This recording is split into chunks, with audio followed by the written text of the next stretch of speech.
బజార్కెళ్ళి అరకేజీ కట్టబరిగెలు తీసుకొచ్చాను. ఇవి ఎంత రుచిగా ఉంటాయి అంటే పులుసు మరుగుతున్నప్పుడు వచ్చే సువాసన అద్భుతం అనే చెప్పుకోవాలి. ఈ కట్టబరిగెల పులుసు గోదావరి జిల్లాల్లో అత్యంత ఇష్టంగా తినే వంటకం. ఇప్పుడు వీటిని ఎలా శుభ్రం చేయాలో చూసేద్దాం. నార్మల్ వాటర్తో వీటిని 3 సార్లు వరకు కడగాలి. ఇవి చిన్న చేపలే అయినా సరే వీటి రుచి చాలా బాగుంటుంది. చేపల పులుసు పర్ఫెక్ట్గా రావడానికి క్లీనింగ్ చాలా ఇంపార్టెంట్. ఇందులో ఇప్పుడు నేను 3 స్పూన్ల పెరుగు వేసాను. పెరుగు వేసి శుభ్రంగా కడుక్కోవాలి. ఇది నా టిప్ కాదు, చేపలు అమ్మే నాకు కొన్ని సంవత్సరాల క్రితం చెప్పిన టిప్ ఇది. ఇలా చేస్తుండడం వల్లే నా చేపల పులుసు చాలా రుచిగా ఉంటుంది. కొనుక్కున్నప్పుడు వాటిని శుభ్రం చేసే వాళ్ళ దగ్గరికి వెళ్ళి ప్రతి చేపని మనం టెస్ట్ చేయలేం కదా. ఇంటికి తెచ్చిన తర్వాత ఇలా కడిగేటప్పుడు చేపని ఇలా ఒత్తి చూసుకుంటే మెత్తగా ఉంది అంటే చేపని తీసేయండి పక్కకి, అది పాడైందని అర్థం. ఇలా గట్టిగా ఉన్న చేపల్ని మాత్రమే వండుకోవాలి. వీటిని కడిగేటప్పుడు ఉప్పు ఉపయోగించడం వల్ల వాటి రక్తం విరిగి మనకి చేపల రుచి అనేది తగ్గుతుంది. ఇలా కడగడం వల్ల వాటికి ఉన్న బంక, జిగురు, నీసు వాసన అన్నీ పోతాయి. చూసారా ఎంత శుభ్రంగా ఉన్నాయో. చేపల పులుసు అనగానే అల్లం వెల్లుల్లి పేస్ట్ ఎప్పుడు ఫ్రెష్గానే ఉండాలి. అప్పటికప్పుడు చేసిన అల్లం వెల్లుల్లి పేస్ట్ వేసుకోవడం వల్ల చేపల పులుసు రుచి చాలా బాగుంటుంది. 2 అల్లం ముక్కలు తీసుకొని వాటిని ఇలా చిన్న చిన్న ముక్కలుగా కట్ చేసుకోవాలి. 2 వెల్లుల్లి తీసుకున్నాను, వాటిని ఇలా పాయల్లాగా చేసుకోవాలి. పొట్టు తీయాల్సిన అవసరం లేదు, ఇలాగే మిక్సీ జార్లో వేసుకోవచ్చు.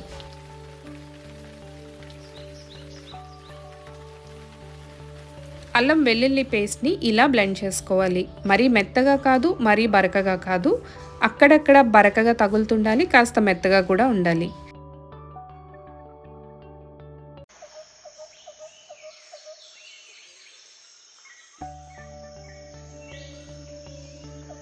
ఇప్పుడు అదే మిక్సీ జార్లో ఉల్లిపాయని పేస్ట్ లాగా చేసుకోవాలి. ఉల్లిపాయ ముక్కలు ఎప్పుడు పెద్ద సైజులోనే ఉండాలి.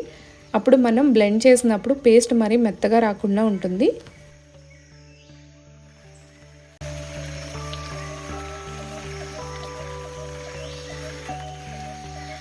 ఉల్లిపాయల పేస్ట్ ఇలా బరకగా ఉండాలి, అప్పుడే పులుసు పర్ఫెక్ట్గా వస్తుంది.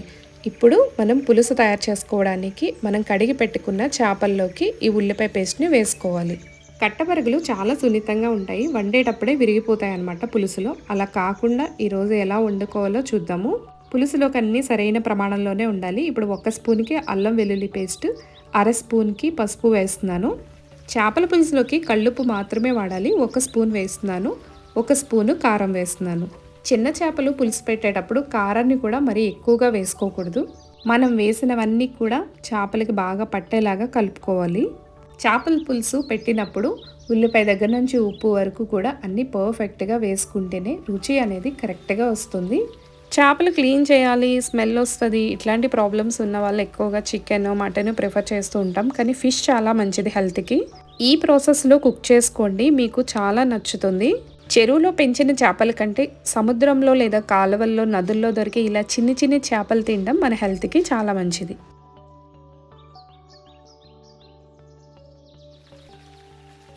పులుసు పెట్టడానికి మందంగా ఉన్న వెడల్పాటి పాత్ర తీసుకొని పాత్ర వేడైనాక అందులో నూనె వేస్తున్నాను. మనం వేసిన మసాలాలన్నీ చేపలకు బాగా పట్టేలాగా కలుపుకున్నాం కదా. గోరువెచ్చగా కాగిన నూనెలో ఇప్పుడు చేపల్ని వేస్తున్నాను. చేపల్ని ఒకదాని పక్కన ఒకటి అమర్చుకోవాలి. అన్నీ ఒకేసారి వేసామనుకోండి చేపలు సరిగ్గా ఉడకవు, దాంతోపాటు ముక్కలు ముక్కలుగా విరిగిపోయి ముళ్ళన్నీ పులుసులోకి వచ్చేస్తాయి. చేపలు ఒకదాని పక్కన ఒకటి అమర్చుకుంటూనే మిగిలిన గ్రేవీని కూడా దానిపైన వేస్తూ ఉండాలి. కడిగిన చేపల్ని ఎక్కువసేపు నిల్వ ఉంచుకోకూడదు కాబట్టి చేపల పులుసు ఎప్పుడు కూడా అప్పటికప్పుడు వండేసుకోవాలి. కానీ తినేటప్పుడు మాత్రం ఒక పూట గడిస్తేనే చేపల పులుసు రుచి అనేది బాగుంటుంది.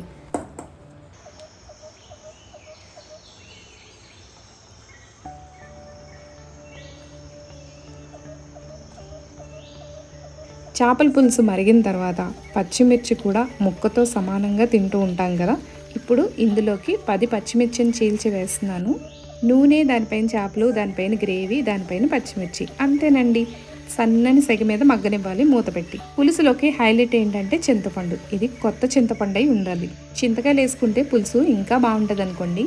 మనం వేసిన గ్రేవీకి 1 గ్లాసు నీళ్లు పోసి చింతపండుని నానబెట్టాం. గ్రేవీ తక్కువయ్యి మనం వేసిన వాటర్ ఎక్కువైతే పులుసు పలచగా అయిపోతుంది. ఇప్పుడు ఒకసారి మూత తీసి చూద్దాం. అబ్బబ్బా, ఏం వాసన వస్తుందండి. చేపలు బాగా మగ్గాయి. అన్ని కూరల్లో గరిటెలు పెట్టి అటు ఇటు తిప్పినట్టు చేపల పులుసులో ఎక్కువ శాతం మనం గరిటె పెట్టి తిప్పకూడదు. క్లాత్తో బాండీని పట్టుకొని ఇలా కుదిల్చి వదిలిపెట్టాలన్నమాట. అప్పుడు ఇలా చేయడం వల్ల మసాలా చేపలు అన్నీ కూడా సర్దుకుంటాయి. చింతపండు బాగా నానిపోయింది కాబట్టి ఇప్పుడు చింతపండు పులుసు వేసేయాలి. ఈ చేపల పులుసు ఎప్పుడు కూడా 10 నుంచి 15 నిమిషాల్లో పూర్తయిపోతుంది. ఇప్పుడు చింతపండు రసాన్ని మగ్గిన ఈ చేపల ఇగురులో వేస్తున్నాము. మళ్ళీ ఇంకొకసారి నీళ్లు పోసి బాగా పిసికి ఆ రసాన్ని కూడా ఇందులో వేసుకోవాలి. అంటే చేపల పులుసుకి 2 గ్లాసుల నీళ్ళు క్వాంటిటీ కరెక్ట్గా సరిపోతుంది. చిన్న చేపలు కదా, దీన్ని ఎక్కువసేపు మరగబెట్టకూడదు. అలా మరగబెట్టడం వల్ల చేపలన్నీ విడిపోయి ముళ్ళులన్నీ పులుసులోకి వచ్చేస్తాయి. అందుకని 2 గ్లాసుల వాటర్ క్వాంటిటీ కరెక్ట్గా సరిపోతుంది. చింతపండు పులుసు వేసాం కదా, ముక్క కొంచెం గట్టిపడడం మొదలు పడుతుంది. అప్పుడు ఇలా గరిటె పట్టుకొని చేపలన్నీ అటు ఇటు కదుపుకోవాలి. హోమ్ మేడ్ మసాలా పౌడర్ ఇది. దీన్ని 1/2 టీ స్పూన్కి యాడ్ చేస్తున్నాను. కమ్మటి రుచి రావాలి అంటే మనం వేసే ఎండుమిర్చి పౌడర్, కారం మాత్రమే చేపల రుచిని పెంచుతుంది. మసాలా పౌడర్ ఎప్పుడు కూడా చాలా తక్కువ క్వాంటిటీలోనే వేసుకోవాలి. ఉప్పు, కారం, పులుపు అన్నీ పర్ఫెక్ట్గా సరిపోయినా లేదో ఒకసారి చెక్ చేద్దాం. సూపర్ ఉందండి. పులుసులో కొత్తిమీర చల్లితే మా ఇంట్లో తినరు, అందుకే వేయలేదు. గోదావరి తీరాల్లో ఎక్కువగా దొరికే ఈ కట్టెపరిగెల పులుసు రెడీ అయిపోయింది. అన్ని పర్ఫెక్ట్గా వేసుకున్నాము. ఈ స్టైల్లో చేపల పులుసు చేసుకున్నాం అనుకోండి, అందరూ చాలా ఇష్టంగా తినొచ్చు. ముక్క విరిగిపోకుండా పర్ఫెక్ట్గా ఆంధ్ర స్టైల్లో మీకు కట్టెపరిగెల పులుసు ఎలా తయారు చేసుకోవాలో చూపించాను కదా. చేపల పులుసు అస్సలు చేయడం రాదు, చేసినా సెట్ అవ్వదు అనేవాళ్ళు ఒక్కసారి ట్రై చేసి చూడండి ఈ పద్ధతిలో. మీకు నచ్చితే మీ అనుభూతిని కూడా నాకు షేర్ చేయడం మర్చిపోకండి. వేడి వేడి అన్నంలో ఇలా చిన్న చేపల ముక్కను నంచుకొని తింటే అమృతంలా ఉంటుంది. ఆహా, అలా తింటూ ఉంటే ఆ తృప్తిని వర్ణించడానికి మాటలు సరిపోవు. మీకు కూడా చేపల పులుసు ఇష్టమే కదా, అయితే కామెంట్ చేయడం మర్చిపోకండి. నా స్టైల్లో చేపల పులుసు మీకు నచ్చితే వీడియోని లైక్ చేయండి. పచ్చినెత్తల ఇగురు ఎలా తయారు చేసుకోవాలో నెక్స్ట్ వ్లాగ్లో చూసేద్దాం. మన ఛానల్లో వచ్చే టేస్ట్ అండ్ హెల్దీ డిషెస్ కోసం ఛానల్ని సబ్స్క్రైబ్ చేసి పెట్టుకోండి.